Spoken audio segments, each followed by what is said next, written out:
Parents choose to homeschool for many reasons. They might want more flexibility to direct learning through their children's interests. Their children may have special needs that require extra attention, or the parents may want to emphasize religious perspectives, or just maybe the parents have realized that public education is failing to educate while pushing political ideologies onto students. Don't believe that's happening?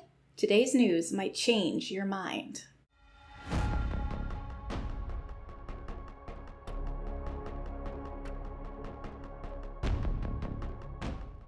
Hello, my name is Rebecca, and I make content exposing the problems in the educational system and providing alternatives. If that sounds interesting to you, please like and subscribe, and of course, keep watching. 2 bills are currently being considered by legislature in New Jersey that would add hefty regulations on what homeschool parents can teach in the state. The first bill is Assembly Bill 5825, which would require parents who desire to homeschool to essentially ask the state permission by registering their students in a homeschool program. To do so, they must first send a letter to the superintendent by August 2nd of each school year, or within 14 days of beginning homeschooling. The letter must include the child's full name and age, as well as the curriculum they plan to use. As if that wasn't evasive enough, homeschool parents will also have to maintain a portfolio of their students' work, including their reading lists, and every year a licensed teacher or psychologist must evaluate the students. All this information, including the eval, must be submitted to the superintendent in an annual report. The second bill is Assembly Bill 5796, which would mandate health checks for homeschool children, meaning parents would have to meet with school district officials so that the state could determine if children are being well taken care of. And what happens if the state decides the education or the health of the child is at risk? Good questions. I want to state outright that the safety of children is a priority to me. Supporters of these bills say it's all for the welfare of the children. They need to be well educated. They need to be taken care of and protected because abuse does happen even within families. And that's true.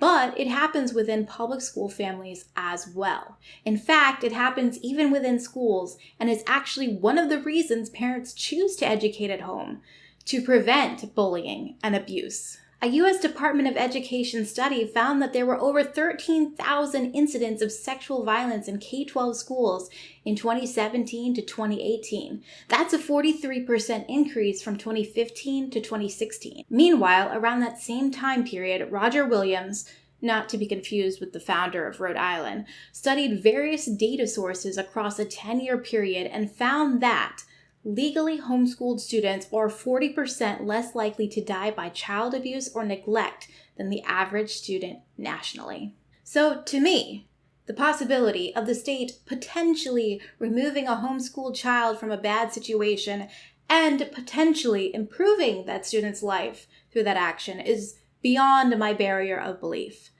And it definitely does not justify or validate the heavy-handed control the New Jersey government wants to have over homeschooling decisions. I believe 2 things truly prompted these bills. Let's talk about them. First, discouragement. By adding heavy regulations to something, the more difficult that something becomes. The average homeschool mother has enough on her plate already trying to support and raise children. If these bills pass, she'll be expected to record immense files of information and do everything correctly or else. When CPS is the threat, even good mothers can feel scared and unsure how to stand up for themselves. Homeschooling has become a lot more popular within the last few years. New Jersey alone has over 94,000 homeschooled students, according to the National Home Education Research Institute. Maybe these new laws are an attempt to push those students back into the public school system. Second, a desire for control, surveillance, and indoctrination.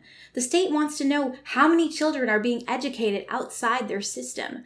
They want to keep names and numbers, as if the government doesn't have enough information about us already. And they want to make sure the students are learning not just reading, math, science, but also issues such as climate change, diversity, equity, and inclusion. That's right. If your curriculum choice doesn't include politically left-wing ideals, well, you might not be allowed to educate at home. All these topics are part of the New Jersey Student Learning Standards, which would become mandatory to all education in New Jersey if these laws pass.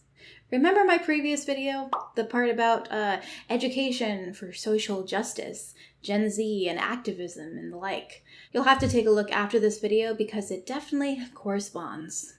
And I just have to add in, the state wants parents to send their curriculum and reading lists and all the things I mentioned before to the superintendent.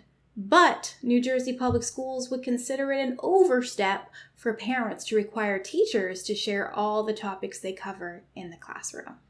Hypocrites much? Also, homeschool kids don't get access to public school gyms and activities, so why should those schools get access to what is taught at home? Where is the boundary? So, my homeschooling families, what do you think? Whether you're in New Jersey or not, I believe it's important to stand up for your rights as parents and the rights of your children to have a quality, unbiased education. I always encourage critical thought, peaceful debates, and actions when necessary. Often the best thing you can do is stay informed of what is happening and write to your senators using logic and emotional appeal. Their choices have real-world effects. Keep them aware of how you'll be affected, but always do so kindly and respectfully. I would appreciate if you would like this video and subscribe to my channel. I make content about education always on the side of parental choice. If you have made the choice to homeschool, I know it's tough. It's misunderstood. It can feel lonely and overwhelming, but you're doing a great job. Your children will remember how hard you love them and how much you value their learning. No one's perfect, but I really do believe God will bless you for your efforts.